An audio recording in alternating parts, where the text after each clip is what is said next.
Salut l'équipe, Bitcoin à 102 000 dollars dans 72 heures max, les gars. C'est ma target pour les prochains jours. On va parler de ça ce matin. On parlera aussi du mouvement d'hier. J'espère que vous êtes branchés du côté du BTC 95 800. On a une belle chasse au stop hier pendant le CPI qui était vraiment parfaite. On a Ether qui prend un 3% ce matin, il est en forme. BNB qui est très très chaud. On a CZ qui nous fait plein de petits tweets autour de BNB. Est-ce qu'on va avoir la main comme season du côté de la BNB Chain? Pour l'instant, on n'a pas encore eu.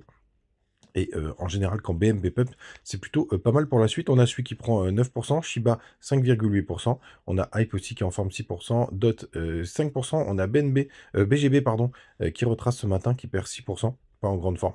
On a NIR qui prend 4%, pareil pour APT. Dans le bas du tableau, c'est Trump aussi qui est en forme, plus 12%. Et c'est Paul Matic qui ferme la 50e position. Et c'est le cas depuis un petit moment, là, ça bouge pas trop. Qui a 3%. Les gars, du côté du daily du BTC, on est en train de retester une nouvelle fois cette belle figure qui est plutôt pas mal. Et je suis assez boule parce que pour moi, on l'a bien cassé. Alors attention à pas réintégrer, mais je sais qu'on s'amuse souvent à faire des belles petites mèches. Et ce qui est surtout vraiment très intéressant, c'est qu'hier, vous voyez, on est venu chercher tous les stops en dessous, juste au moment où on a eu le CPI, puisque les chiffres sont tombés, on était à 3%, alors que le marché s'attendait à 2,9. Mais on voit que c'est pas non plus dramatique pour une raison assez simple.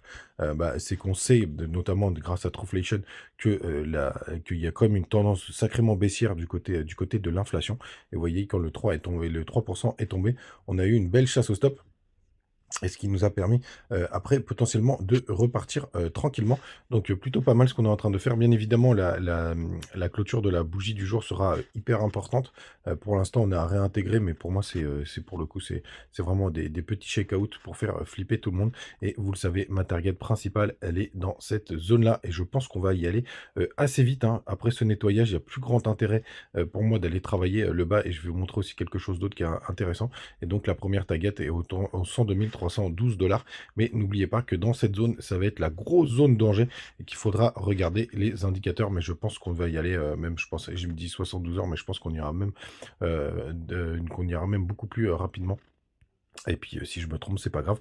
En tout cas, c'est la lecture que j'en ai du marché. Et d'ailleurs, attention, aujourd'hui, et je pense que c'est ça qui pourrait aussi faire des catalyseurs, c'est qu'on a le Core PPI pour le coup aujourd'hui et les chiffres de demande d'emploi. Est-ce que ça permettra tout simplement, de booster ce petit pump? Pourquoi pas, c'est aujourd'hui à 14h30. Je serais pas surpris. En tout cas, pour voir de plus près, il faut aller sur les plus petites time frames. Et alors là, je vais vous montrer quelque chose d'assez important. Hop. Souvent, quand on a une mèche comme ça, là, la mèche qu'on a eue de grosse mèche de liquidation, on revient tester 50% de la mèche. Et regardez, hop, c'est pour ça que je vous ai tracé le Fibo. Et vous voyez, c'était au 94 486. Vous voyez, on a eu une petite mèche. Et même d'ailleurs, si on descend en 15 minutes, c'est intéressant parce que pour le coup, on a été vraiment la taguer à la perfection. Vous voyez, hop, juste là. Et après, la maintenir. Donc c'est plutôt pas mal, justement, et comme ça permet de se dire que cette mèche, c'est réglé.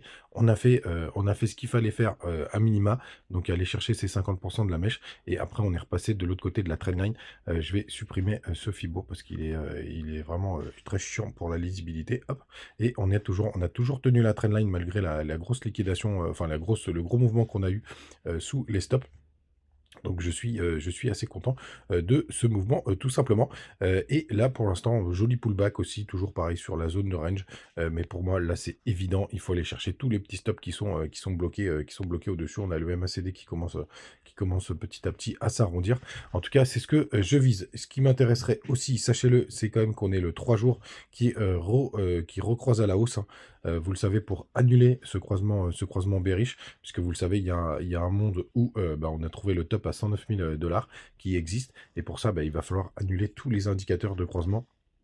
Donc le 3 jours, le 5 jours, qui lui est un petit peu plus proche, mais vous voyez, il faut quand même un sacré pump, et même le weekly, tout simplement, puisqu'il pourrait être annulé assez rapidement si on a même cette semaine, un joli pump, les gars.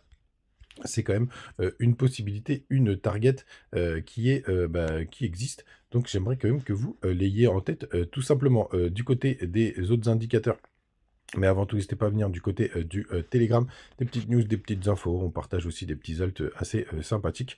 Et vous avez les bonus si vous inscrivez avec le lien que vous avez en commentaire sur BitGet. Vous avez aussi la même chose avec crypto.com pour avoir la carte.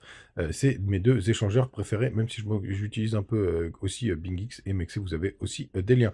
Donc, du côté du crypto Fair and Green, on est remonté à 50, 300 millions de liquidation hier.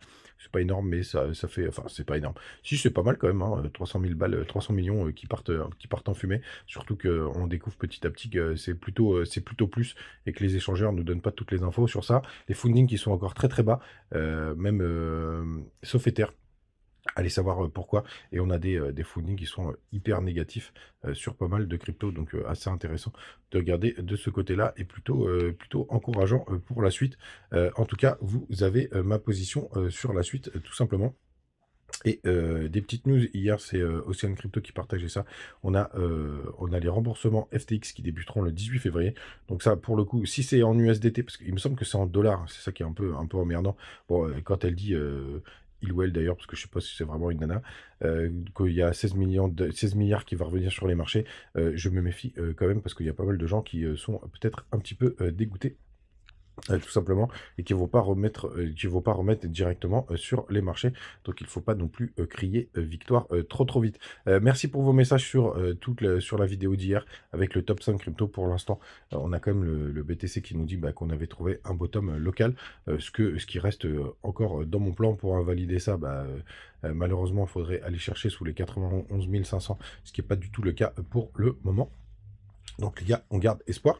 Et comme vous le voyez, je suis plutôt boule pour les prochains jours. Tout simplement, allez, on va jeter un oeil quand même sur 2-3 trucs, parce que la vidéo est pas trop longue ce matin.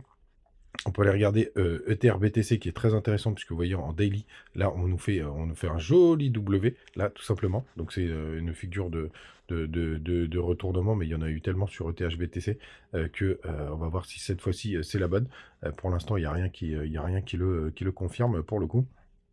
Ce que je voulais vous montrer d'autre aussi, c'est la Bitcoin dominance qui est aussi hyper intéressante, puisque vous voyez, là pour l'instant, on a une baisse, on a un joli retournement.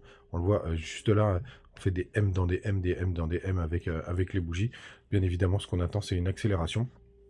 BTC reste toujours le boss, mais on attend enfin cette correction. Vous le savez, le mois de février est potentiellement un très bon moment pour les alts, pour qu'ils puissent s'exprimer. Et d'ailleurs, les alts qui n'ont pas encore rejoint sur le Total 3 leur trendline là, qui est juste là, qui est la trendline qu'il faut casser pour tout simplement inverser la tendance.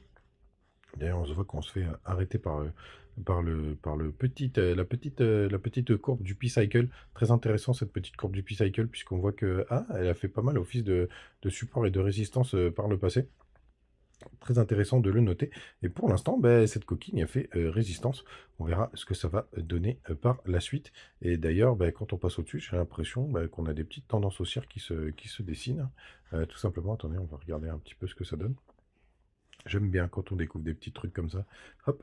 Ouais, P-Cycle, très intéressant cette petite courbe, puisque souvent quand on passe de l'autre côté, on a des belles tendances haussières et qu'elle fait office de support et de résistance à plusieurs reprises.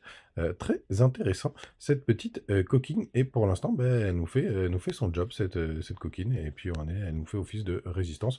On va voir ce que ça va donner. Regardez, c'est chirurgical. On va se la garder celle-là, on va se la garder les gars. Allez, passez une bonne journée, on se retrouve demain comme d'hab. Attention à 14h30, ça peut bouger dans tous les sens, et passez une bonne journée, ciao.